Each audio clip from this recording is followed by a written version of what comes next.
Autrefois, disputer un match en Écosse était presque à coup sûr synonyme de défaite. Mais les temps changent. C'est une équipe en plein doute qui entre ce jour-là sur la pelouse de Murrayfield. Les partenaires de Gregor Townsend doivent se racheter de leur dernier match perdu contre l'Irlande.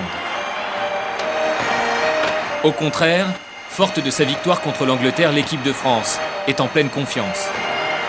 Depuis 1998, les Français n'ont jamais perdu à Murrayfield. Le Grand Chelem est un objectif à la portée des coéquipiers de Fabien Galtier. Mais personne n'ose encore y penser quand débute Flower of Scotland.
En ce début de match, le rythme imposé par l'Écosse est très élevé.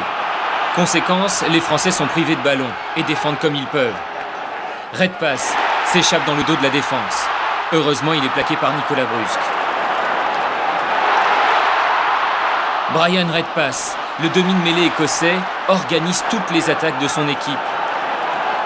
Le ballon sort une nouvelle fois pour l'Écosse. Townsend élargit et Leslie tente sa chance au pied. David Bory sauve l'équipe de France de justesse, déjà menée au score 3-0.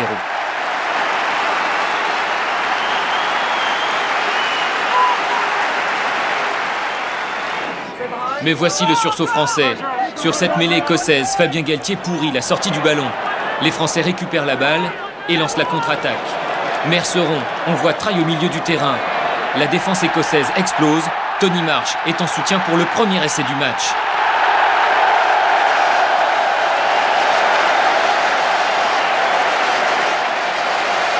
Une nouvelle fois, Damien Traille joue les perce-murailles.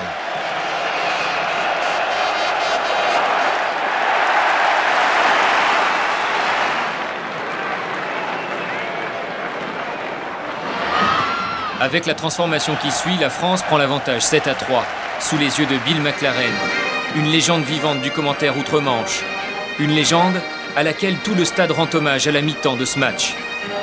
Après 30 ans de carrière, en effet, la voix du rugby, comme on le surnomme, tire sa révérence.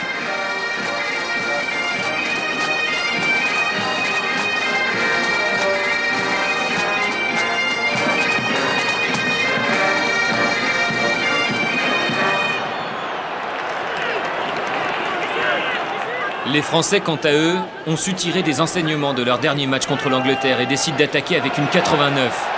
Nicolas Brusque, intercalé, dépose Greg Townsend avant de poursuivre au pied. À la réception, la balle est récupérée par la France. Gérald Merceron joue les demi de mêlée. Récupération, Traille sur les largeurs, large.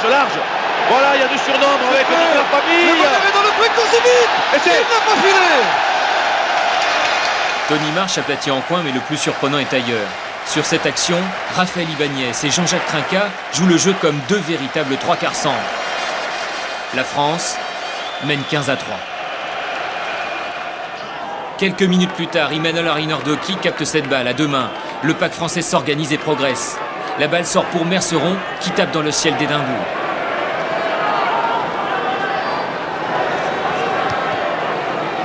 Un jeu de gagne-terrain.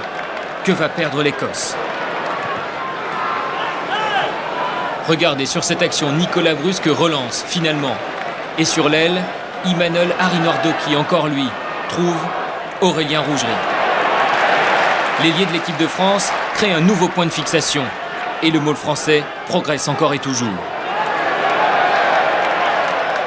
Fabien Galtier décide alors de partir seul et se faufile dans un trou de souris. Il s'échappe. Et il s'échappe, Fabien Galtier. Il n'a pas la passerie, il marque un essai en point. C'est le 3e essai, quel coup d'œil. Sur cette action, le nettoyage. Ici, à droite de Jean-Jacques Trinquat, permet au capitaine des Bleus de s'échapper tout seul pour marquer.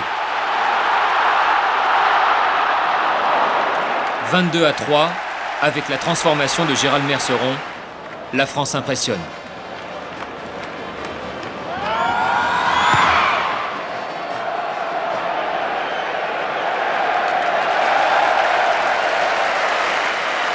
On approche de l'heure de jeu, quand l'Écosse bénéficie d'une mêlée dans le camp français. Nous sommes à 5 mètres de la ligne, Taylor tente sa chance, mais Serge Betsen est bien présent. C'est donc au large que Redpath décide de jouer. Townsend croise avec McLaren. Redpath insiste alors du même côté, mais la défense des Bleus est bien replacée. Méléné intercalé crochette à l'intérieur et prend 4 Français à contre-pied. C'est finalement en force que l'Écosse réussit à passer. Redpath aplati.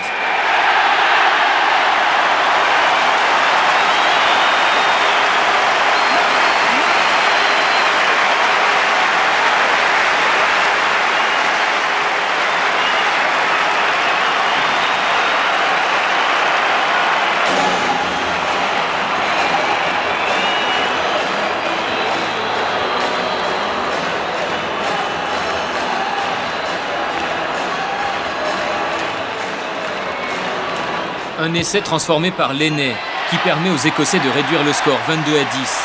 Il reste encore 20 minutes de jeu, mais le score en restera là malgré une belle occasion française. Galtier s'échappe une nouvelle fois et croise avec Betsen. Tony Marsh est en soutien. Il retrouve Galtier et le jeu rebondit avec Jimmy Marlu. Une occasion manquée pourtant. Sur ce regroupement, l'Écosse récupère la balle et parvient à dégager son camp grâce à la botte de Gregor Townsend.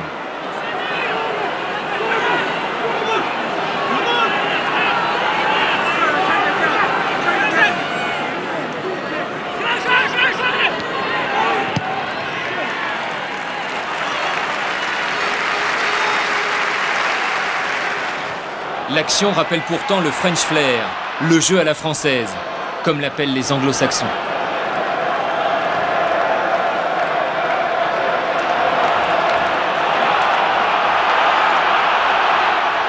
Quand M. Roland siffle la fin du match, 10 minutes plus tard, la France se rapproche un peu plus d'une première dans l'histoire du rugby.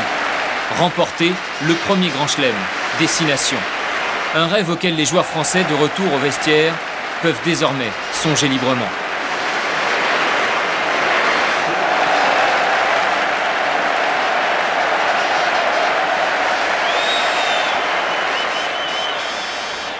C'est euphorie. T'as qu'à venir ce terrain, tu vois, c'est... Et aujourd'hui, on est dans une position assez favorable pour remporter ce grand chelem, mais on sait que les Irlandais auront à cœur de faire tomber les Français chez eux et à nous de bien nous préparer pendant ces 15 jours qui arrivent. Qu'est-ce que vous redoutez par rapport à ce dernier match ? Un petit peu l'euphorie qu'il pourrait y avoir sur l'environnement de ce match, donc essayer de s'isoler par rapport à cet événement et puis ne penser qu'au match lui-même et puis en espérant que la fête soit belle à Paris.